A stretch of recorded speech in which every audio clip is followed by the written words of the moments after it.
Meron akong i-share na true to life story. May dalawang magkaibigan, nagkasamaan loob.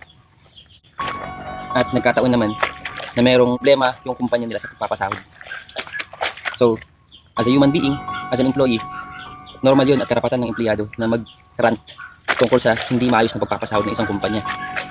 Nagkatampuhan si A at si B.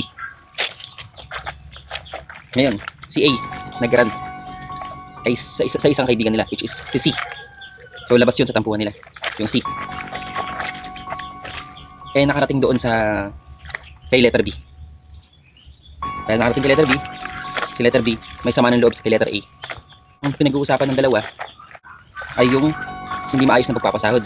Kinausap ni letter B yung boss ng kumpanya. Ano ba ang intensyon ng isang tao kapag ganun? Kapag alam mong confidential yung pinag-uusapan, paparating mo sa isang kumpanya or sa boss na kumpanya. So, malinaw na ang intensyon nun ay para masira yung katrabaho mo na kaibigan mo pa.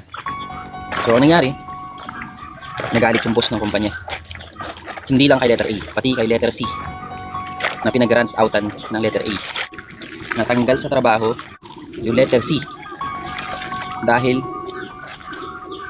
nagkataon na nakalagin yung account niya doon sa PC na isa rin syempre sa mga tools na ginagamit sa trabaho. Kinalkal nila, which is invading the privacy. Ang lesson dito, wag nating i-involve yung boss ng kumpanya or yung kumpanya na pinagtatrabahuan natin sa tampuhan nating magkaibigan na magkakatrabaho.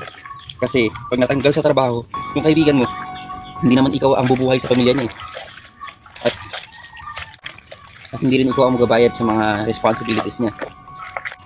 Kung talagang concern ka sa kaibigan mo, kahit gaano ka pa or galit, hindi mo dapat sisirain ang kaibigan mo, lalo na yung kanyang trabaho na tanging source of income niya para mabuhay yung pamilya niya at mabayaran yung mga utang at mga bills nila. Kung iisipin mo, maraming violations ang tinamaan nun dun sa hindi maayos na pagpapasahod. Privacy Act, pangangalkal ng mga pribadong conversation na walang authorization.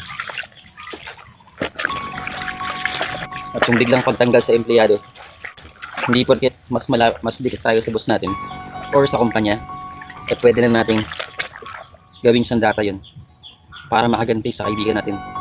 Kahit nasabihin mo hindi mo kaibigan yan, nagkatampuhan kayo, kahit magkatrabaho lang kayo, hindi talaga kayo magkaibigan.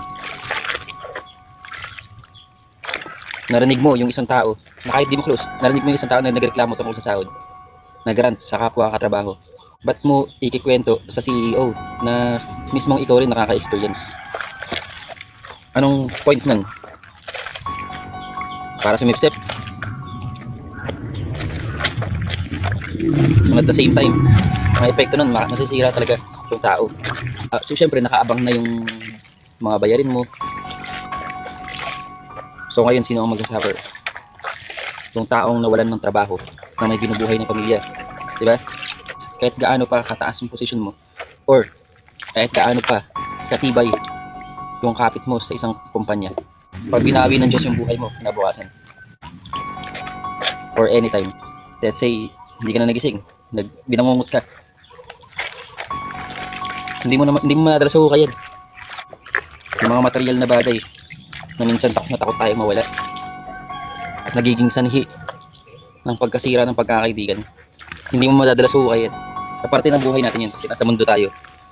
Hindi tayo pwedeng magpaka-ipokrito na hindi natin kailangan yung mga material na bagay. Pero at the end of the day, lahat yan hindi mo madadala sa hukay.